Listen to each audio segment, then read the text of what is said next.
மாறிவரும் வாழ்க்கை சூழல், உணவு பழக்கம் உள்ளிட்டவை மனிதர்களை அதிகம் பாதிக்கிறது. குறிப்பாக உடல் உறுப்புகளின் செயலிழப்புகள், புதிய புதிய வகையான நோய் பாதிப்பு உள்ளிட்டவைகள் ஏற்படுகிறது. அதேபோல் விபத்துகளால் ஏற்படும் உயிரிழப்புகளும் அதிகரித்து வருகின்றன. இப்படி இருக்கும் சூழலில் விபத்துகளால் உயிரிழப்பவர்களின் உடல் உறுப்புகள் தானமாக வழங்கப்படுவதன் மூலம் உறுப்பு செயலிழப்பால் பாதிக்கப்பட்டவர்களுக்கு மறுவாழ்வு அளிக்க முடியும் என்பதற்காக உடல் உறுப்பு தானம் செய்வதற்கான அமைப்பை தமிழக அரசு தொடங்கியது. இதன் மூலமாக தமிழகத்தில் உடல் உறுப்பு தானம் செய்பவர்களின் எண்ணிக்கையும் இதன் மூலம் பயன்பெறுபவர்களின் எண்ணிக்கையும் அதிகரித்து வருகிறது. அந்த வகையில் இந்த ஆண்டு தமிழகத்தில் 595 உடல் உறுப்பு மாற்று அறுவை சிகிச்சை செய்து தேசிய அளவில் சாதனை படைத்திருக்கிறது. அதேபோல் உடல் உறுப்பிற்காக காத்திருப்பவர்களுக்கு 178 உடல் உறுப்புகள் வெற்றிகரமாக பொருத்தப்பட்டு சாதனை படைத்திருப்பதாக மத்திய சுகாதார அமைச்சகம் அறிக்கை வெளியிட்டிருக்கிறது. அதில் 2023ஆம் ஆண்டில் ஜனவரி முதல் டிசம்பர் வரையிலும் 16,542 பேர் உடல் உறுப்பு தானம் அளித்திருப்பதாகவும், 2023ஆம் ஆண்டு மட்டும் 18,378 உடல்கள் உறுப்பு மாற்று அறுவை சிகிச்சை நடைபெற்றிருப்பதாகவும் அந்த அறிக்கையில் குறிப்பிடப்பட்டுள்ளது. உடல் உறுப்பு தானம் என்பது முன்பெல்லாம் அறியாத ஒன்றாக இருந்தாலும் கூட தற்பொழுது அதற்கான விழிப்புணர்வை ஏற்படுத்துவதில் தமிழக அரசு தொடர்ச்சியாக பல்வேறு நடவடிக்கை என்பது மேற்கொள்ளப்பட்டு வருகிறது.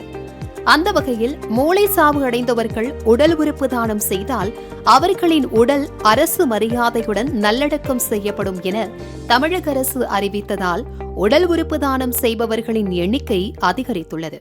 முக்கியமாக சில மருத்துவமனைகளில் இந்த கொடையாளி மூளைசாவு ஏற்பட்ட நபருக்கு அந்த உறுப்புகளை எடுத்த பிறகு அவருடைய உடலுக்கு ஒரு அணிவகுப்பு மரியாதை செஞ்சோம். ஹானர் வாக்குன்னு சொல்லிட்டு மருத்துவமனைகளில் இது அந்த குடும்பத்துக்கு ஒரு மிகப்பெரிய ஒரு பேரிழப்பாக இருந்தாலும் கூட இந்த எல்லாரும் கூடி நின்று ஒரு இறுதி மரியாதை செய்து அந்த உடலை அவங்களுக்கு வீட்டுக்கு அனுப்புறது அவங்களுக்கு ஒரு மனசுக்குள்ள சின்ன ஒரு ஆறுதல் கொடுத்த மாதிரி ஒரு பரவலான தாக்கத்தை ஏற்படுத்தி.